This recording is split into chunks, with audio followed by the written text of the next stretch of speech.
दौंड तालुक्यामध्ये भिगवण पोलीस स्टेशनच्या हद्दीत दुचाकीवरून आलेल्या जहीर आणि अयान शेख यांनी केलं तरुणीचं अपहरण। आरोपींना अटक करण्याच्या मागणी करता हिंदू संघटनांचं रास्ता रोको।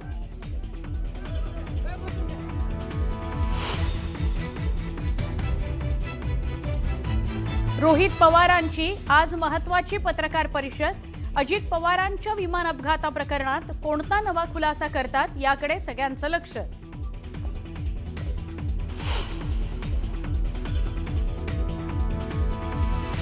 अजितदादांच्या अपघाताची सीबीआय चौकशीची सुनील तटकरेंची मागणी।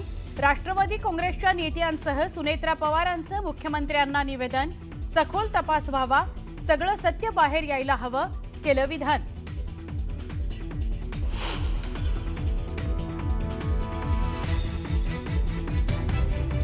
मुस्लिम समाजाला देण्यात आलेलं 5% शैक्षणिक आरक्षण रद्द। जात प्रमाणपत्र वितरण वैधता प्रक्रिया याला शासनाकडून ब्रेक। शासनाकडून सुधारित शासन निर्णय प्रकाशित।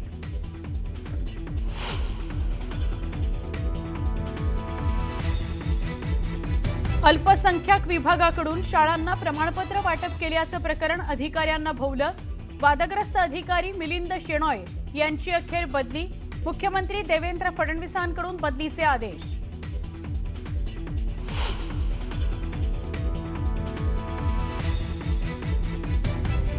मुंबई महापालिकेतील स्थायी समिती अध्यक्षपदाकरता आज भरले जाणार अर्ज। भाजपकडून कुणाला दिली जाणार स्थायी समिती अध्यक्षपदाची जबाबदारी हे बघायचं।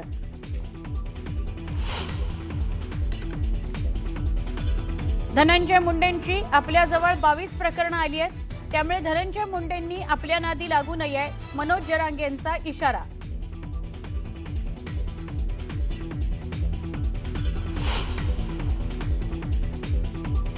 परळीतील महादेव मुंडे हत्या प्रकरणातील 2 आरोपींची दुपारी नार्को टेस्ट। एका आरोपीची ब्रेन मॅपिंग तपासणी पूर्ण। हत्या प्रकरणाच्या तपासाला नवी दिशा मिळणार।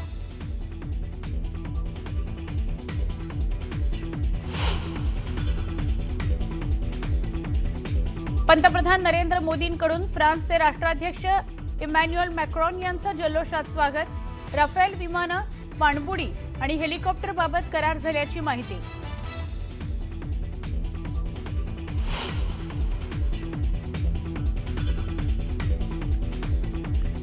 ऑस्ट्रेलियाच्या शेवटच्या आशेवर पावसाचं पाणी। तिसऱ्या सामन्याचा एकही बॉल न खेळता झिम्बाब्वे सुपर 8 मध्ये। 2009 नंतर पहिल्यांदाच ऑस्ट्रेलिया सुपर 8 मधून बाहेर।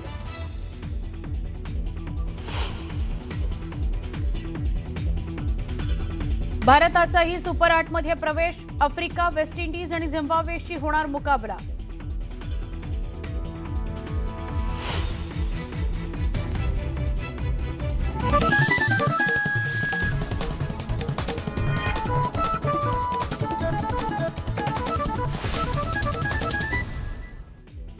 न्यूज 18 मराठीच्या कॉटन किंग स्टुडिओ मध्ये आपलं स्वागत। नमस्कार, मी सुवर्णा। बुलेटिन मध्ये आपल्या सगळ्यांचं स्वागत। काही महत्त्वाच्या घडामोडी, सविस्तर बातम्या सुरुवातीला। अजित पवारांच्या अपघाती निधनाच्या मुद्द्यावरून रोहित पवारांची आज पुन्हा एकदा पत्रकार परिषद होतीये। सकाळी 10:30 वाजता ही पत्रकार परिषद रोहित पवार घेणार आहेत। यावेळी ते काय अजून खुलासा करतात हे बघणं महत्त्वाचं ठरणार आहे। रोहित पवार यांनी काही दिवसांपूर्वीच पत्रकार परिषद घेऊन एक प्रेझेंटेशन दिलेलं होतं, दाखवलेलं होतं, काही व्हिडिओज दाखवलेले होते आणि या अपघातामध्ये काहीतरी काळबेरं आहे अशी शक्यता बोलून दाखवली होती। दरम्यान कालच अपघात प्रकरणाचा उलगडा ज्या ब्लॅक बॉक्समधून होईल अशी आशा होती, तो ब्लॅक बॉक्सच जळलाय अशी माहिती समोर आली।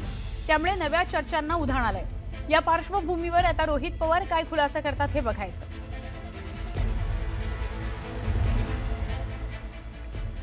दरम्यान अजित पवार यांच्या विमान अपघाताची सीबीआय चौकशी करावी अशी मागणी राष्ट्रवादी काँग्रेसकडून करण्यात आलेली आहे। उपमुख्यमंत्री सुनेत्रा पवार यांच्या उपस्थितीत राष्ट्रवादी काँग्रेसच्या नेत्यांनी मुख्यमंत्र्यांची भेट घेतली। यावेळी राष्ट्रवादी काँग्रेसकडून पारदर्शक आणि निपक्षपातीपणे चौकशी करण्यासंदर्भात निवेदन मुख्यमंत्र्यांना आणि गृहमंत्र्यांना देण्यात आलं।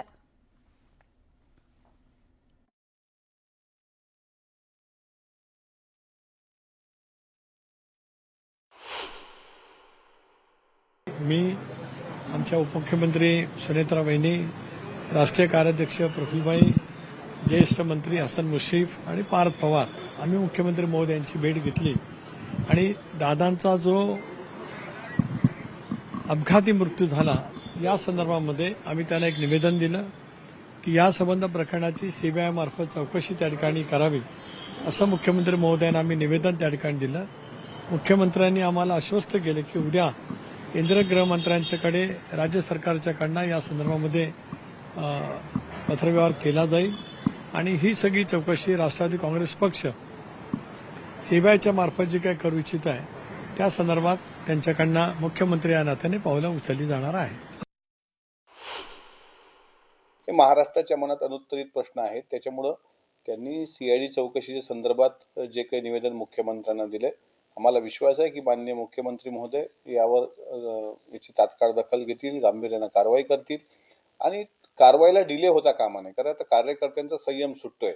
म्हणजे इतक्या मोठ्या नेत्याचा असा दुर्दैवी विमानाचा अपघात होणं आणि त्या अपघाताच्या नंतर कुठेही ठोस समाधानकारक उत्तरं न भेटणं, त्याच्यामुळे कार्यकर्त्यांच्या भावनेचा उद्रेक महाराष्ट्रात होणार नाही याची काळजी पण सरकार घेणारच आहे. बातमी दौंडमधून आहे. दौंड तालुक्याच्या स्वामी चिंचोलीमधील 21 वर्षाच्या तरुणीचं भिगवण पोलीस स्टेशनच्या हद्दीत अपहरण झाल्याची घटना घडली आहे. तरुणी आई आणि भावासोबत दुचाकीवरून जात होती.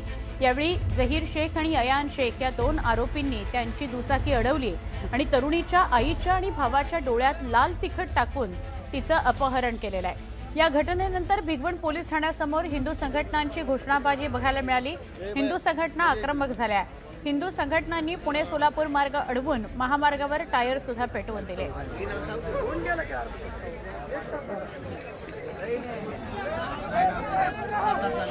मुलगी आहे त्या 21 वर्षीय मुलीचं त्यांनी अपहरण केल्याबाबत भिगवण पोलीस स्टेशनला आता गुन्हा दाखल झालेला आहे.